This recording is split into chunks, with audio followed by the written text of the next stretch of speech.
जय हिंद साथियों, स्वागत है आप सभी का आपके अपने परिवार टीचिंग विद आनंद चौहान में। कैसे हैं आप सभी? आई होप कि दोस्तों आप सभी लोग स्वस्थ ज़बरदस्त जिंदाबाद होंगे। तो चलिए दोस्तों, आज का सेशन हमेशा की तरह दोस्तों शानदार और बेहतरीन रहने वाला है। तो एक बार सभी प्यारे तो जल्दी से क्लास में आ जाएंगे।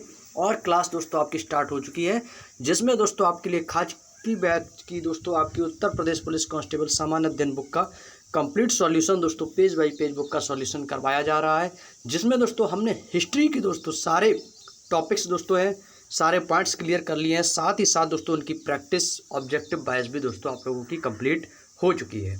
आज से दोस्तों हमारा कई दिन से दोस्तों हमारी क्लासें नहीं हो पा रही थी, तो आज जाके दोस्तों आपकी ये क्लास हो रही है, क्योंकि दोस्तों भारतीय संविधान जो टॉपिक है आपके लिए प्रतियोगी परीक्षाओं के लिए दोस्तों सभी के लिए दोस्तों ऑल कॉम्पिटेटिव एग्जाम में महत्वपूर्ण रहने वाला है। और भारतीय संविधान से दोस्तों जुड़े महत्वपूर्ण प्रश्न आप लोगों के एग्जाम में अक्सर पूछे जाते हैं। और हमारी अभी तक दोस्तों 2 क्लासें हो चुकी हैं। और यदि आपने दोस्तों भारतीय संविधान की दोस्तों हमारी पिछली क्लासों को नहीं देखा है, तो एक बार प्ले लिस्ट में जाके उन क्लासों को सबसे पहले आप लोग जरूर देखिएगा। बहुत ही दोस्तों शानदार सेशन है, तो एक बार आप लोग उन क्लासों को जरूर देखिएगा। बहुत ही महत्वपूर्ण प्रश्नों से आप लोगों से डिस्कस किया है, तो आज भी दोस्तों हम जानेंगे। तो आज का जो टॉपिक रहेगा दोस्तों वो रहेगा दोस्तों भारत के उपराष्ट्रपति के बारे में। भारत के उपराष्ट्रपति में कौन कौन सी योग्यताएं होती हैं, भारत के उपराष्ट्रपति की न्यूनतम आयु कितनी होनी चाहिए, ये सारे दोस्तों महत्वपूर्ण पॉइंट हैं। भारत का उपराष्ट्रपति दोस्तों संविधान के किस अनुच्छेद से दोस्तों लिया गया है, ये सारे पॉइंट्स दोस्तों आपके आज इस वीडियो में मैं डिस्कस करने वाला हूं। तो एक बार वीडियो को शेयर कर देंगे ताकि सभी प्यारे दोस्त जल्दी से क्लास में आ जाए और सेशन को स्टार्ट किया जाए। तो चलिए दोस्तों सेशन को स्टार्ट करते हैं। तो चलते हैं दोस्तों आज के अपने टॉपिक पर। जैसा कि आप सभी को पता है कि टॉपिक है हमारा दोस्तों भारत का उपराष्ट्रपति। तो इसमें दोस्तों सबसे पहले पॉइंट आप लोगों को एक दिया गया है, जो कि आपके लिए नहीं जब बल्कि आपके सभी प्रतियोगी परीक्षाओं के लिए दोस्तों सबसे ज़्यादा महत्वपूर्ण पॉइंट है। और यह पॉइंट दोस्तों अभी तक के आपके एग्जाम में पूछा भी जा चुका है। पॉइंट क्या है, सबसे पहले आप लोग पढ़ेंगे ध्यान से। कह रहा है कि संविधान के अनुच्छेद 63 के अनुसार भारत का उपराष्ट्रपति होगा। एक ये दोस्तों आपके लिए सबसे ज़्यादा दोस्तों पहला पॉइंट वेरी इंपॉर्टेंट क्वेश्चन है, क्योंकि एग्जामिनर यहाँ से आपसे क्वेश्चन पूछेगा, बताएंगे कि संविधान के किस अनुच्छेद के अनुसार भारत का एक उपराष्ट्रपति होगा। ये क्वेश्चन दोस्तों आप एग्जामिनर जो है आपसे डिस्कस कर सकता है। बताइए कि संविधान के किस अनुच्छेद के अनुसार भारत का उपराष्ट्रपति होगा। तो आपको दोस्तों बताना है आर्टिकल 63 के तहत, अनुच्छेद 63 के तहत संविधान में वर्णित है कि भारत का एक उपराष्ट्रपति होगा। जैसे आपका एक राष्ट्रपति होगा तो दोस्तों ठीक वैसे ही भारत का एक उपराष्ट्रपति भी होगा आर्टिकल 63 के अनुसार। उपराष्ट्रपति राज्यसभा का पदेन सभापति होता है या नहीं होता है? तो दोस्तों आप कहेंगे जी होता है। उपराष्ट्रपति जो होता है वो दोस्तों लोकसभा का नहीं बल्कि राज्यसभा का पदेन सभापति होता है, तथा वह अपनी अवधि के दौरान अन्य कोई लाभ पद पर ग्रहण नहीं करता है। दोस्तों ये पॉइंट आपके लिए सबसे इम्पोर्टेंट है। पहला पॉइंट आप लोगों को हमेशा याद रखना है, चाहे तो आप इसको एक इम्पॉर्टेंट पॉइंट बना के नोट करके लिख लीजिएगा कि संविधान के अनुच्छेद 63 के अनुसार भारत का एक उपराष्ट्रपति होगा, और उपराष्ट्रपति जो होगा वो राज्यसभा का पदेन सभापति होगा। ऑप्शन में दोस्तों आपको लोकसभा, विधानसभा, विधान परिषद और राज्यसभा ऐसे ऑप्शन देंगे, लेकिन याद रखिएगा कंफ्यूज नहीं होना है, आपको राज्यसभा याद रखना है कि उपराष्ट्रपति जो होता है दोस्तों वह राज्यसभा का पदेन सभापति होता है, और वह अपनी अवधि के दौरान जिस समय वह उपराष्ट्रपति हो उस दौरान दोस्तों वह कोई भी अन्य लाभ का पद ग्रहण ना किया हो। अगला है दोस्तों भारत के प्रथम उपराष्ट्रपति। बिल्कुल इजी क्वेश्चन है आपके दोस्तों, ये जनरल नॉलेज क्वेश्चन है, याद रखिएंगे। भारत के प्रथम उपराष्ट्रपति कौन थे? दोस्तों डॉक्टर सर्वपल्ली राधाकृष्णन और मोहम्मद हामिद अंसारी ऐसे उपराष्ट्रपति हैं जिन्हें कि 2 कार्यकाल के लिए चुना गया। दोस्तों इन्हें 2 बार कार्यकाल के लिए चुना गया था, मोहम्मद हामिद अंसारी को, और भारत के जो सबसे पहले उपराष्ट्रपति हैं वो हैं डॉक्टर सर्वपल्ली राधाकृष्णन। अगला पॉइंट है भारत का उपराष्ट्रपति चुने जाने के लिए दोस्तों क्या क्या योग्यताएं होनी चाहिए? तो दोस्तों भारत का उपराष्ट्रपति चुने जाने के लिए सबसे पहले कंडीशन लगती है कि वह भारत का नागरिक होना चाहिए, और दोस्तों 35 वर्ष की आयु दोस्तों पूरी कर चुका हो, और राज्यसभा का सदस्य निर्वाचित होने की योग्यता भी रखता हो। तो ये एक भारत के उपराष्ट्रपति बनने की योग्यताएं हैं। अगला है उपराष्ट्रपति के निर्वाचन में संसद के दोनों सदनों के निर्वाचित और नामित सदस्य दोस्तों भाग ले सकते हैं, लेकिन उपराष्ट्रपति के निर्वाचन में राज्यों की विधानसभाओं के सदस्यों में भाग नहीं ले सकते हैं। यदि उपराष्ट्रपति के निर्वाचन में राज्यों की जो विधानसभाओं के सदस्य होते हैं दोस्तों वो भाग नहीं लेते हैं। संघीय मंत्रिपरिषद केंद्रीय मंत्रिपरिषद भी कहा जाता है। देखिए ये पॉइंट आपके लिए सबसे ज़्यादा, ये पॉइंट जो मैं ब्रैकेट में दोस्तों बंद कर रहा हूँ, ये पॉइंट आप लोग चाहो तो स्क्रीनशॉट ले लीजिए, चाहे तो आप लोग एक इम्पॉर्टेंट पॉइंट बना के नोट करके लिख लीजिएगा। एग्जामिनर यहाँ ऐसे ही क्वेश्चन ही दोस्तों हमेशा टॉप क्वेश्चन उठाता है जिसमें कि आप लोग कंफ्यूज हो जाएं, हमेशा दोस्तों ऐसे क्वेश्चन उठाता है। और ये क्वेश्चन आपके एग्जाम का आया हुआ प्रश्न है। क्वेश्चन आया है कि बताएंगे किस मंत्रिपरिषद को केंद्रीय मंत्रिपरिषद भी कहा जाता है। किस केंद्रीय मंत्रिपरिषद किस संघीय मंत्रिपरिषद को केंद्रीय मंत्रिपरिषद कहा जाता है। तो ऐसे क्वेश्चन जो आपसे एग्जामिनर पूछ सकता है। लेकिन यहाँ पर क्या लिखा है दोस्तों, संघीय मंत्रिपरिषद को केंद्रीय मंत्रिपरिषद भी कहा जाता है। तो एग्जामिनर यहाँ से आपसे अपोजिट क्वेश्चन करता है, बताएंगे किसे केंद्रीय मंत्रिपरिषद भी कहा जाता है या किसको केंद्रीय मंत्रिपरिषद भी कहा जाता है। तो आपको याद रखना है संघीय मंत्रिपरिषद को केंद्रीय मंत्रिपरिषद भी कहा जाता है। हो सकता है आपसे पूछ ले, बताएंगे संघीय मंत्रिपरिषद का क्या नाम है, दूसरा क्या नाम है, या हम दूसरे नाम से क्या कह सकते हैं। तो आपको बताना है दोस्तों केंद्रीय मंत्रिपरिषद भी कह सकते हैं, क्योंकि इसका दूसरा नाम क्या है, केंद्रीय मंत्रिपरिषद को ही हम दोस्तों संघीय मंत्रिपरिषद भी कहते हैं। अनुच्छेद 53 में कहा गया है कि संघ की कार्यपालिका की शक्ति किसमें निहित होती है, राष्ट्रपति में निहित होगी। ये वेरी इंपॉर्टेंट पॉइंट है आपके लिए, अभी तक का सबसे मोस्ट इंपॉर्टेंट पॉइंट नोट करेंगे। किसमें, अनुच्छेद 53 में कहा गया है कि संघ की कार्यपालिका की जो शक्ति होगी वो दोस्तों राष्ट्रपति में निहित होगी। तो एग्जामिनर ने क्वेश्चन क्या किया था एग्जाम में, एसएससी के एग्जामिनर ने पूछा तो बताइए किस अनुच्छेद के तहत संघ की कार्यपालिका की शक्ति राष्ट्रपति में निहित है या निहित होगी।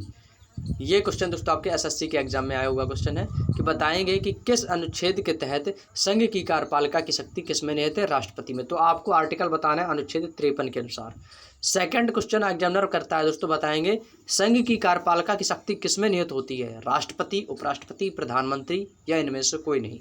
तो ऐसे ऑप्शन देगा आपको। तो याद रखिएगा जो संघ की कार्यपालिका की शक्ति है दोस्तों वो किसमें निहित होती है, प्रेसिडेंट, यानी कि दोस्तों राष्ट्रपति में निहित होती है। इस पॉइंट को कॉपी में एक इंपॉर्टेंट नोट बना के लिख लीजिएगा। मैं एक बार फिर से रिपीट किए देता हूँ, संघ की कार्यपालिका की शक्ति किसमें निहित होती है, डैश करके लिख लेंगे आप लोग राष्ट्रपति में।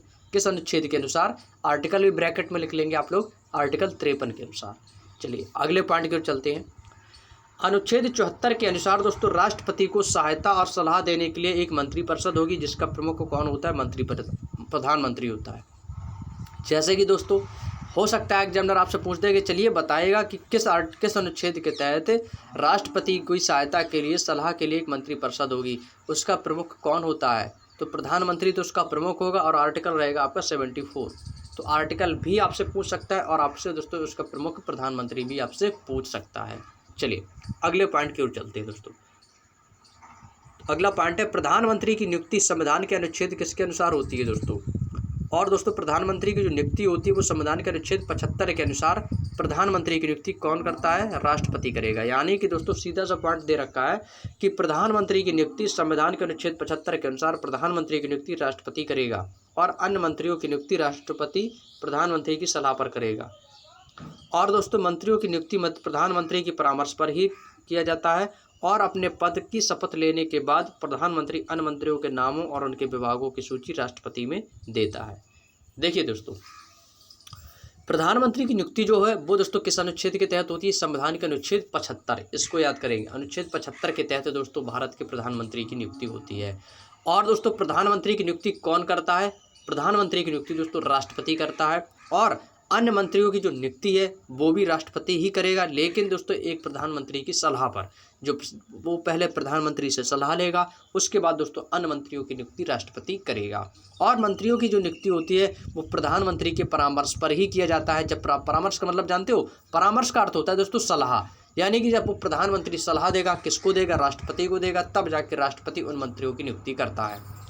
और अपने पद की जब शपथ लेने के बाद प्रधानमंत्री जो होता है वो अन्य मंत्रियों के नाम और उनके विभागों की सूची राष्ट्रपति को फिर तैयार करके देता है कि हाँ ये लोग एलिजिबल है। अगला पॉइंट, मंत्रिपरिषद का सदस्य बनने के लिए आवश्यक क्या क्या है। तो दोस्तों व्यक्ति संसद के किसी भी सदन का सदस्य हो, यदि कोई मंत्री बनते समय संसद का सदस्य नहीं है तो इसे दोस्तों 6 महीने के अंदर संसद का सदस्य बनना अनिवार्य है। देखिए दोस्तों यदि आप मंत्रिपरिषद के सदस्य बनने के लिए यदि आप आवश्यक हैं तो दोस्तों व्यक्ति को संसद में किसी भी सदन का सदस्य हो और यदि वह संसद में सदस्य नहीं है तो उसे दोस्तों 6 महीने के अंदर संसद का सदस्य बनना अनिवार्य है, वो बन सकता है। गुलजारी लाल नंदा दोस्तों 2 बार भारत के कार्यवाहक प्रधानमंत्री चुने गए। तो ये आपके लिए एक इम्पॉर्टेंट पॉइंट हो सकता है आपके आने वाले एग्जामों में देखने के लिए।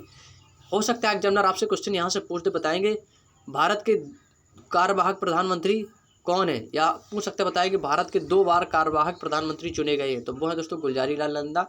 लाल बहादुर शास्त्री जिनकी मृत्यु दोस्तों 11 जनवरी 1966 को भारत से बाहर ताशकंद में हुई थी। तो दोस्तों ये एक ऐसे प्रधानमंत्री हैं जिनकी मृत्यु दोस्तों विदेश में हुई थी। भारत के कौन से ऐसे प्रधानमंत्री जिनकी मृत्यु कहाँ पर हुई थी, विदेश में हुई थी। तो वो ताशकंद दोस्तों, ताशकंद में दोस्तों इनकी मृत्यु हुई थी। कहाँ पर, 11 जनवरी, ताशकंद में कब हुई थी, 11 जनवरी 1966 को। तो ये इनकी दोस्तों मृत्यु ये भारत में नहीं हुई थी, इनकी मृत्यु विदेश में हुई थी। प्रधानमंत्री पद से त्यागपत्र देने वाले प्रथम व्यक्ति कौन थे दोस्तों, मोरारजी देसाई थे। और वह प्रथम गैर कांग्रेसी प्रधानमंत्री भी थे। कौन थे दोस्तों, गैर कांग्रेसी प्रधानमंत्री थे। लेकिन दोस्तों प्रधानमंत्री पद से त्यागपत्र देने वाले प्रथम व्यक्ति कौन रहे हैं, मोरारजी देसाई, याद रखिएगा। सबसे कम उम्र में प्रधानमंत्री कौन बने थे, तो वो थे दोस्तों राजीव गांधी, जो कि सबसे कम उम्र के प्रधानमंत्री बने। और मोरारजी देसाई जो है वो दोस्तों सबसे अधिक उम्र के प्रधानमंत्री बने, ये भी याद रखिएगा। मोरारजी देसाई जो है दोस्तों ये सबसे अधिक उम्र के प्रधानमंत्री हैं, और सबसे कम उम्र के जो प्रधानमंत्री हैं वो है राजीव गांधी। अगला प्रश्न, 91वें संविधान संशोधन 2003 के अनुसार अनुच्छेद 75 में उपकरण जोड़कर यह प्रावधान किया गया है कि मंत्रिपरिषद प्रधानमंत्री सहित सदस्यों की कुल संख्या लोकसभा के सदस्यों की संख्या का 15% से नहीं ज़्यादा नहीं होगा, मतलब 15% से ज़्यादा नहीं होगा। ये पॉइंट कहा गया है किसमें, यह आपके दोस्तों अनुच्छेद 75 के अनुसार कहा गया है कि 91वें संविधान संशोधन के अनुसार अनुच्छेद 75 में उपकरण जोड़कर यह प्रावधान किया गया है कि मंत्रिपरिषद जो है वो प्रधानमंत्री सहित सदस्यों की कुल संख्या लोकसभा के सदस्यों की संख्या का 15% से ज़्यादा नहीं होगा। मंत्रियों की तरह इसी तरह से दोस्तों मंत्रिमंडल में एक कैबिनेट राज्य मंत्री तथा एक उप मंत्री होता है। अनुच्छेद 76 के दोस्तों तहत भारत के महान्यायवादी का पद का सृजन किया गया, और महान्यायवादी भारत सरकार का प्रथम एक विधिक अधिकारी होता है। याद रखिएगा भारत के महान्यायवादी का उल्लेख किस अनुच्छेद में वर्णित है, तो आर्टिकल 76 में। ये पॉइंट आपका आ चुका है एग्जाम में, हो सकता है आपके यूपीपी के एग्जाम में आने वाले समय में भी पूछ सकता है। तो याद रखेंगे भारत का जो महान्यायवादी होता है वो भारत सरकार का एक प्रथम विधिक अधिकारी होता है। क्या भारत सरकार को दोस्तों विधिक मामलों पर सलाह देता है, उसकी नियुक्ति संघीय मंत्रिमंडल की सलाह पर राष्ट्रपति द्वारा किया जाता है। जी हाँ, तो आप कहेंगे यहाँ भी सलाह दे सकता है, क्योंकि दोस्तों वह भारत की सरकार का एक प्रथम विधिक अधिकारी होने के साथ साथ वह महान्यायवादी पद के सृजन भी किया गया है। अगला पॉइंट है, और वह दोस्तों राष्ट्रपति के प्रसाद पर्यंत काम करता है। जब तक राष्ट्रपति रहेगा तब तक वह राष्ट्रपति के प्रसाद पर्यंत तक काम करेगा, और राष्ट्रपति ऐसे व्यक्ति को महान्यायवादी नियुक्त करता है और उच्चतम न्यायालय का न्यायाधीश बनने की योग्यता भी रखता हो। नेक्स्ट, अनुच्छेद 88 के तहत दोस्तों महान्यायवादी जो है वो कई अधिकार प्रदान किए गए हैं कि वह संसद में दोस्तों कार्यवाही में भी भाग ले सकता है, विचार व्यक्त कर सकता है, लेकिन दोस्तों मतदान नहीं कर सकता है, वोट नहीं कर सकता है। यह अनुच्छेद 88 में कहा गया है कि महान्यायवादी को दोस्तों बहुत सारे अधिकार प्रदान किए गए हैं, लेकिन वह क्या नहीं कर सकता है, मतदान नहीं कर सकता है। तो एग्जामिनर आपसे यहाँ से क्वेश्चन करेगा, बताए गए भारत का महान्यायवादी जो होता है वो मतदान कर सकता है या मतदान नहीं कर सकता है। तो आप बताएंगे दोस्तों मतदान नहीं कर सकता है। हालांकि दोस्तों उसको अधिकार प्रदान किए गए हैं, लेकिन दोस्तों वह मतदान नहीं कर सकता है, लेकिन हाँ संसद की कार्रवाई में भाग ले सकता है और विचार व्यक्त भी कर सकता है, लेकिन मतदान नहीं कर सकता है। नेक्स्ट, महान्यायवादी को निजी प्रैक्टिस से रोका नहीं गया है, किंतु अब भारत सरकार के विरुद्ध ना तो सलाह दे सकता है और ना ही किसी मुकदमे की पैरवी कर सकता है। और वर्तमान में भारत सरकार के महान्यायवादी के वेणुगोपाल है दोस्तों। कौन है दोस्तों, वेणुगोपाल जो है दोस्तों वो वर्तमान में भारत सरकार के महान्यायवादी हैं। अनुच्छेद 79 में कहा गया है कि संघ के लिए एक सदन होगा जो राष्ट्रपति और दोनों सदनों को मिलकर बना होगा, जिनके नाम राज्यसभा और लोकसभा होंगे। दोस्तों ये किसमें, आर्टिकल 17 है। आर्टिकल 79 में दोस्तों कहा गया है कि संघ के लिए एक सदन भी होगा और राष्ट्रपति और दोनों सदनों मिलकर बना होगा, जिसमें से एक लोकसभा होगी, दूसरी राज्यसभा होगी। लोकसभा संसद का दोस्तों प्रथम या निम्न सदन होता है, जिसे लोकप्रिय सदन भी कहते हैं। लोकप्रिय सदन किसे कहते हैं, लोकसभा को, क्योंकि आप याद रखने का सबसे अच्छा तरीका है लोक इसमें भी है, लोक इसमें भी, तो लोकसभा से लोकप्रिय, क्योंकि दोस्तों इसमें सदस्य जनता द्वारा प्रत्यक्ष रूप से निर्वाचित होते हैं। और लोकसभा के गठन के बारे में प्रावधान संविधान के अनुच्छेद 81 में किया गया है। लोकसभा का गठन संविधान के किस अनुच्छेद में वर्णित है, सबसे ज़्यादा मोस्ट इंपॉर्टेंट क्वेश्चन है आपके एग्जाम के लिए, याद रखेंगे कि लोकसभा का गठन का जो प्रावधान है वो संविधान के अनुच्छेद 81 में किया गया है। इसके तहत दोस्तों मूल संविधान में लोकसभा के सदस्यों की जो संख्या होती है दोस्तों, लोकसभा के जो सदस्यों की संख्या होती है दोस्तों वो 552 से अधिक नहीं होनी चाहिए। कितनी? यानी कि 552 से दोस्तों अधिक नहीं होगी। अगला प्रश्न है दोस्तों, 104वां संविधान संशोधन के अंतर्गत 2 सदस्य जिन्हें दोस्तों आंग्ल भारतीय वर्ग के प्रतिनिधि के रूप में राष्ट्रपति द्वारा अनुच्छेद 331 के तहत मनोनीत किया जाता है और उनको समाप्त भी कर दिया गया है। लेकिन पहले दोस्तों मनोनीत किए जाते थे, लेकिन उन्हें क्या कर दिया गया? समाप्त कर दिया गया है। अगले पॉइंट पे चलते हैं दोस्तों। चलिए अगले पॉइंट की ओर चलते हैं, जल्दी से फटाफट करेंगे। लोकसभा में दोस्तों अनुसूचित जाति और जनजातियों को भी अनुच्छेद 330 के तहत आरक्षण पर्याप्त है। एक यहाँ से दोस्तों आपके लिए इंपॉर्टेंट क्वेश्चन बनता है। चलिए बताइए कि किस अनुच्छेद के तहत अनुसूचित जाति और जनजाति को आरक्षण का प्रावधान है? तो वो दोस्तों आप कहेंगे आर्टिकल 330 में दोस्तों प्रावधान किया गया है। तो ये आर्टिकल याद रखेंगे। नेक्स्ट, 84वें संविधान संशोधन द्वारा लोकसभा के कुल सदस्यों की संख्या और लोकसभा में राज्यवार प्रतिनिधित्व 2026 तक यथावत रखने का निर्णय भी लिया गया है। तो ये आपके लिए हाल ही का स्टैटिक्स जीके का क्वेश्चन इंपॉर्टेंट हो सकता है आपके आने वाले एग्जाम के लिए। चलिए बताएंगे, क्वेश्चन एग्जामिनर आपसे करेगा, बताएंगे किस संविधान संशोधन के द्वारा लोकसभा के लिए कुल सदस्यों की संख्या और लोकसभा में राज्यवार प्रतिनिधित्व 2026 तक यथावत रखने का निर्णय लिया गया है। तो यहाँ से दोस्तों आपसे हो सकता है आर्टिकल भी पूछ ले और हो सकता है कि कब तक? 2026 तक। ये पॉइंट आपको दोनों याद रखने हैं।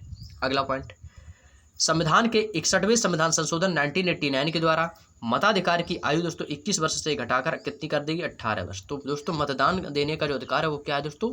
न्यूनतम उम्र 18 वर्ष। पहले कितनी थी दोस्तों? 21 वर्ष। तो उससे कम करके कितनी कर दी गई? 18 वर्ष। तो ये तो सभी को पता है, नॉर्मली सा क्वेश्चन है, लेकिन इसमें संविधान के 61वें संविधान संशोधन ये याद जरूरी रखना है आपको, समझे?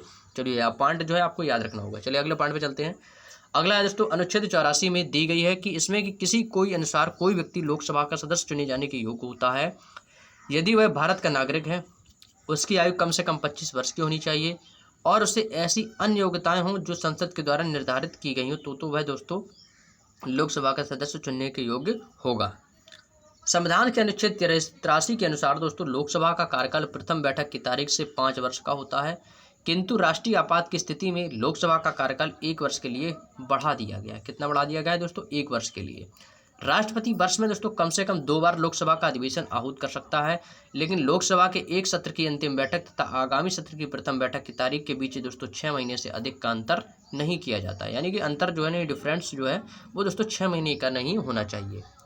अधिवेशन गठित करने के लिए दोस्तों गणपूर्ति सदन की कुल संख्या का 1/10 भाग होना चाहिए। ये दोस्तों आपकी गणपूर्ति सदन संख्या का 1/10 भाग होना चाहिए। और लोकसभा का अध्यक्ष संयुक्त बैठक की अध्यक्षता करता है। दोस्तों संयुक्त बैठक की अध्यक्षता कौन करता है? तो लोकसभा का अध्यक्ष। ये पॉइंट आपके लिए वेरी इंपॉर्टेंट, ये आपका रहेगा आंसर, ये रहेगा आपका प्रश्न। बताएंगे संयुक्त बैठक की अध्यक्षता कौन करता है? तो आप कहेंगे लोकसभा अध्यक्ष। लोकसभा का अध्यक्ष राज्यसभा और लोकसभा के संयुक्त अधिवेशन की अध्यक्षता करता है। ये एक पॉइंट इंपॉर्टेंट है, नोट कर लीजिएगा। उत्तर प्रदेश का सर्वाधिक 80 सीट लोकसभा से प्राप्त हैं और 48 सीटों के साथ महाराष्ट्र दूसरे स्थान पर, जबकि 42 सीटों के स्थान पर पश्चिम बंगाल और तीसरे स्थान पर 40 सीटों के साथ बिहार का, और चौथा स्थान है 39 सीटों के साथ तमिलनाडु का, और 5वां स्थान दिया गया है। अगला पॉइंट है, राज्यसभा भारतीय संसद का द्वितीय सदन है और इनमें राज्यों के सदस्य होते हैं और यह सदस्य संघ राज्य क्षेत्रों का प्रतिनिधित्व करते हैं। साथ ही साथ इनका निर्वाचन अप्रत्यक्ष रूप से राज्यों के विधानसभाओं के सदस्यों द्वारा किया जाता है। राज्यसभा की अधिकतम संख्या दोस्तों 250 है, जिनमें से 12 सदस्यों को भारत का जो राष्ट्रपति है वो नामित करता है।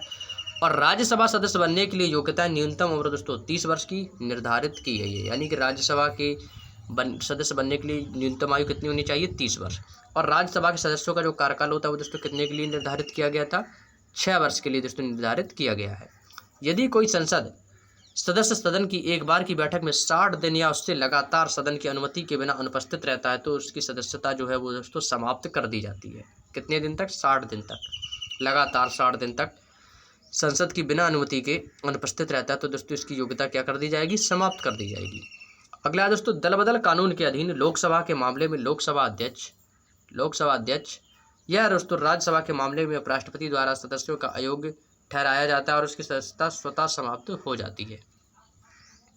संविधान के अनुच्छेद 105 संसद तथा उसके सदस्यों के विशेष अधिकार के बारे में है। और संसद के सदस्यों को संसद के अधिवेशन के दौरान, अधिवेशन के 40 दिन पहले या दोस्तों उसके बाद किसी भी सिविल मामले में गिरफ्तार नहीं किया जाएगा। ये दोस्तों याद रखिएगा, संविधान के अनुच्छेद 105 में संसद द्वारा। चलिए अगले पॉइंट पे चलते हैं दोस्तों। अगला पॉइंट है दोस्तों, संसद सदस्यों को संबंधित सदन या दोस्तों समितियों में बोलने की पूर्ण स्वतंत्रता है। वो दोस्तों समिति में बोल सकते हैं। इसके लिए दोस्तों उसके विरुद्ध कोई भी कार्रवाई नहीं की जाएगी, किंतु उच्चतम न्यायालय या दोस्तों उच्च न्यायालय के न्यायाधीश के विरुद्ध कोई टिप्पणी नहीं की जा सकेगी। अगला पॉइंट, संसद सदस्य संबंधित सदन के अध्यक्ष की अनुमति के बिना संसद के परिसर में किसी के द्वारा गिरफ्तार नहीं किया जाएगा। अनुच्छेद दोस्तों 85 के अंतर्गत राष्ट्रपति को संसद के दोनों सदनों के संयुक्त सत्र बुलाने और दोस्तों सत्रावसान करने तथा लोकसभा को विघटित करने का अधिकार भी प्राप्त है। प्रश्नकाल ये सबसे इंपॉर्टेंट पॉइंट है। कहा जाता है कि प्रश्नकाल से दोस्तों अक्सर एग्जाम में यहाँ से क्वेश्चन पूछता रहता है एग्जामिनर। प्रश्नकाल दोस्तों सामान्यतः संसद के दोनों सदनों की बैठकों की कार्रवाई का प्रथम घंटा कब स्टार्ट होता है, ये प्रश्न आपके एग्जाम का हुआ है, जो कि आपके 11 बजे से 12 बजे तक का एक प्रश्नकाल होता है दोस्तों। यह प्रश्नकाल सर्वप्रथम इंग्लैंड में 1721 में दोस्तों शुरू किया गया था। और शून्यकाल जो होता है दोस्तों उसका समय होता है 12 से 1 का समय होता है, जिसको दोस्तों जन्म भारत में हुआ था। दोस्तों शून्यकाल और प्रश्नकाल में काफ़ी लोग कंफ्यूज हो जाते हैं। सबसे अच्छा तरीका मैं आपको बताऊं याद रखने का, 11-12-1 आपको समय याद रखना है। 11 से 12 आपका प्रश्नकाल चलता है और प्रश्नकाल का समय कितना होता है, 1 घंटे का होता है। और शून्यकाल 12 से 1 का समय होता है, यह भी दोस्तों आपके 1 घंटे का समय होता है। तो 11 से 12 तक प्रश्नकाल रहता है दोपहर के समय, और 12 से 1 दोस्तों आपका शून्यकाल रहता है। और जो प्रश्नकाल है इसका जन्म दोस्तों इंग्लैंड में 1721 में हुआ था, और जो शून्यकाल है इसका जन्म दोस्तों भारत में हुआ था। तो ये थे दोस्तों भारत के उपराष्ट्रपति के बारे में कुछ महत्वपूर्ण बातें जो हमने आप लोगों से डिस्कस की, और इम्पोर्टेंट पॉइंट्स जो कि आप लोगों के सामने पेश किए। अगला पॉइंट यहाँ से आता है दोस्तों उच्चतम न्यायालय तथा उच्च न्यायालय, इनके बारे में हम डिस्कस करेंगे। तो सबसे पहला पॉइंट ये आता है कि उच्चतम न्यायालय तथा उच्च न्यायालय का संविधान के किस अनुच्छेद में वर्णित है। तो दोस्तों संविधान के भाग 5 और अनुच्छेद 124 से 147 में दोस्तों किससे संबंधित है, सर्वोच्च न्यायालय से संबंधित है। और यदि पूछा जाए सर्वोच्च न्यायालय की स्थापना, तो जबकि सबसे इंपॉर्टेंट पॉइंट है 28 जनवरी 1950 को की गई थी। तो ये पॉइंट आपके लिए बेहद इंपॉर्टेंट रहेगा। तो चाहो तो इसका स्क्रीनशॉट ले लो, चाहो तो अपनी कॉपी में आप लोग नोट्स भी बना के लिख सकते हो। तो सबसे पहला इंपॉर्टेंट क्वेश्चन यही पूछा जाता है एग्जाम में कि उच्चतम न्यायालय तथा उच्च न्यायालय का, या आप पूछ सकता है बताएंगे कि सर्वोच्च न्यायालय का संविधान का भाग किस में वर्णित है। तो भाग 5 में वर्णित है, अनुच्छेद 124 से 147 में वर्णित है। सर्वोच्च न्यायालय की स्थापना कब की गई थी, तो आप कहेंगे 28 जनवरी 1950 को। नेक्स्ट, वर्तमान में सर्वोच्च न्यायालय में दोस्तों न्यायाधीश कितने हैं, तो 33 न्यायाधीश हैं आपके, और एक मुख्य न्यायाधीश है। और इनकी संख्या को बढ़ाना संसद की अधिकारिता में आता है। इनके लिए संख्या संसद ही चाहेगी, बढ़ा सकती है, नहीं चाहेगी तो नहीं बढ़ाएगी। अगला पॉइंट, सर्वोच्च न्यायालय के मुख्य न्यायाधीश तथा अन्य न्यायाधीशों की नियुक्ति जो है वो दोस्तों राष्ट्रपति द्वारा की जाती है, और इन्हें संसद द्वारा स्थापित विधि के द्वारा पदयुक्त से हटाया जाता है। उच्चतम न्यायालय के सभी न्यायाधीश व अन्य न्यायाधीश दोस्तों 65 वर्ष की आयु तक अपना पद धारण करते हैं। कितनी वर्ष की आयु तक दोस्तों, 65 वर्ष की आयु तक दोस्तों अपना पद धारण करते हैं। जबकि उच्च न्यायालय के जो न्यायाधीश होते हैं वो दोस्तों 62 वर्ष की आयु तक अपना पद धारण करते हैं। तो ये 65 वर्ष वाले कौन धारण करते हैं, 62 वर्ष वाले कौन धारण करते हैं, ये आपको याद रखना है। उच्चतम न्यायालय के सभी न्यायाधीश व अन्य न्यायाधीश कितने वर्ष तक, 65 वर्ष तक। लेकिन उच्च न्यायालय के न्यायाधीश 62 वर्ष तक। तो उच्चतम न्यायालय 65 है और उच्च वाला 62 है। प्रथम न्यायाधीश व नारायण स्वामी जिनको की संसद से हटाने के लिए दोस्तों प्रस्ताव लाया गया था। तो दोस्तों ये संसद द्वारा हटाने के लिए इनके लिए प्रस्ताव लाया गया था। किनके लिए, प्रथम न्यायाधीश वी नारायण स्वामी के लिए। नेक्स्ट, भारत की 11वीं मुख्य न्यायाधीश जस्टिस एम हिदायतुल्ला एकमात्र ऐसे न्यायाधीश है जिन्होंने कार्यवाहक राष्ट्रपति का पद भी धारण किया है दोस्तों, राष्ट्रपति पद भी संभाला है। भारत के मुख्य न्यायाधीश के पद पर सबसे लंबी अवधि तक कार्य करने वाले 7 वर्ष 5 महीने न्यायमूर्ति वी चंद्रचूड़ हैं, जो कि सबसे कम समय तक मुख्य न्यायाधीश के पद पर काम करने वाले मात्र 18 दिन के न्यायमूर्ति KN सिंह है दोस्तों, 18 दिन तक। 18 दिन तक मुख्य न्यायाधीश के पद पर काम करने वाले जो कि सबसे कम समय तक किया वो हैं दोस्तों न्यायमूर्ति KN सिंह, और सबसे अधिक लंबी अवधि तक कार्य संभालने वाले हैं, 7 वर्ष 5 महीने तक इन्होंने अपना कार्य संभाला, वो हैं दोस्तों न्यायमूर्ति BV चंद्रचूड़। नेक्स्ट, न्यायमूर्ति फातिमा बीबी उच्चतम न्यायालय की प्रथम महिला न्यायाधीश थी। तो ये इंपॉर्टेंट पॉइंट है, ये मैं आपको स्टैटिक जीके की और साथ ही साथ दोस्तों येलो बुक की विविध क्लासों में आप लोगों से डिस्कस कर चुका हूँ। और जो लोग हमारे साथ जुड़े हुए हैं, कई हमेशा से जुड़े हैं, शुरू से कई महीने से जुड़े हैं और हमारी क्लास को दोस्तों कंटिन्यूसली देख रहे हैं, तो उनको दोस्तों ये सारे पॉइंट्स ऑलरेडी पहले से मालूम होंगे। तो न्यायमूर्ति जो फातिमा बीबी है दोस्तों, ये उच्चतम न्यायालय की प्रथम महिला न्यायाधीश थी। अगला पॉइंट आपके लिए है 37वें मुख्य न्यायाधीश न्यायमूर्ति KG बालकृष्णन भारत के प्रथम दलित न्यायाधीश थे। देखिए दोस्तों, भारत के प्रथम दलित न्यायाधीश कौन थे? तो वो थे दोस्तों न्यायमूर्ति कौन थे दोस्तों? KG बालकृष्णन। KG बालकृष्णन भारत के 37वें दलित न्यायाधीश थे। नेक्स्ट, उच्चतम न्यायालय का अवकाश प्राप्त न्यायाधीश भारत की किसी भी कोर्ट में अपनी वकालत नहीं कर सकता है। दोस्तों, यदि कोई भी उच्चतम न्यायालय का न्यायाधीश है और वह दोस्तों अवकाश लिए हुए है, तो वह दोस्तों किसी भी कोर्ट में अपनी वकालत नहीं कर पाएगा, क्योंकि दोस्तों वह अवकाश प्राप्त है। नेक्स्ट, अब आता है दोस्तों आपका उच्च न्यायालय। उच्च न्यायालय का संबंध संविधान के किस भाग या किस अनुच्छेद से है? तो दोस्तों याद रखिएगा, उच्च न्यायालय का संबंध जो है संविधान के भाग 6 में है और अध्याय 5 अनुच्छेद 214 से 232 के राज्यों में उच्च न्यायालय के बारे में प्रावधान किया गया है।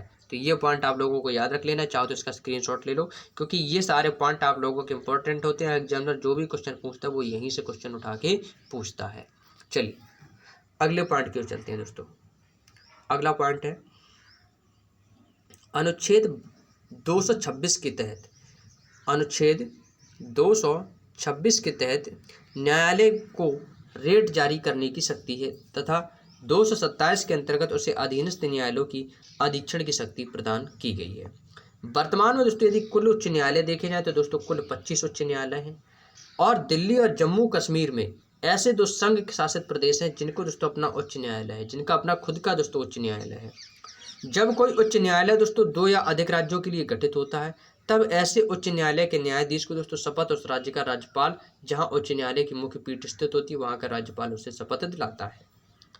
भारत में सर्वप्रथम उच्च न्यायालय दोस्तों आपका मुंबई, कोलकाता तथा चेन्नई में स्थापित हुए थे और एक उच्च न्यायालय या एक से अधिक राज्यों के लिए बनाए जा सकते हैं। संघ शासित राज्य पांडिचेरी का चेन्नई उच्च न्यायालय पर, लक्षद्वीप पर एर्नाकुलम उच्च न्यायालय या दोस्तों अंडमान निकोबार पर कोलकाता उच्च न्यायालय का, दादर नागर हवेली, दमन और दीव पर मुंबई उच्च न्यायालय तथा चंडीगढ़ पर पंजाब एवं हरियाणा उच्च न्यायालय का क्षेत्राधिकार है। गोवा मुंबई उच्च न्यायालय की अधिकारिता में आता है। गोवा जो है दोस्तों वो मुंबई उच्च न्यायालय की अधिकारिता में आता है और गुवाहाटी उच्च न्यायालय का क्षेत्र का अधिकार भारत में सर्वाधिक 4 राज्यों पर है।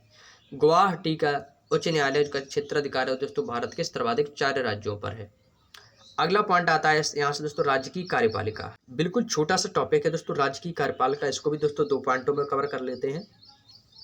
राज्य की शासन व्यवस्था संबंधी प्रावधान दोस्तों भाग 6 के अनुच्छेद 152 से 237 में दिया गया है, जो कि दोस्तों सभी राज्यों के लिए दोस्तों राज्य की कार्यपालिका का प्रावधान उसमें निहित है भाग 6 के तहत अनुच्छेद 152 से 237 में।